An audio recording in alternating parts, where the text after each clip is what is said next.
Hi guys! Hello everyone! Ako po si Ate Sel, tubong Leyte, Tacloban City. Um, Single mother po ako, may 4 na anak, at isa po akong OFW dito sa Saudi Arabia. Nagtatrabaho po ako sa isang parlor bilang beautician.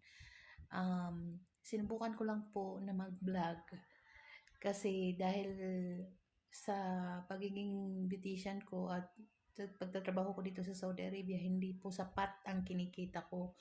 Kaya sinubukan ko lang pong mag-vlog para nang sa ganun makatulong naman po sa mga pangangailangan ko. Maraming salamat guys. Thanks for watching. Sana po subscribe po kayo sa pagbablog ko. Maraming salamat po. Dito po sa Saudi Arabia guys, more than 10 years na po ako dito.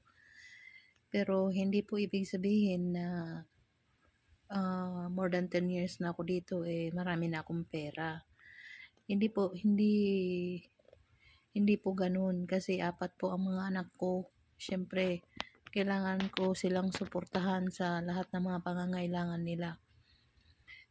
Kasi nga dahil nga sa single mother ako at yung mister ko wala naman, di naman na tumulong yun sa pagpapalaki ng mga anak namin. Kaya ako na po ang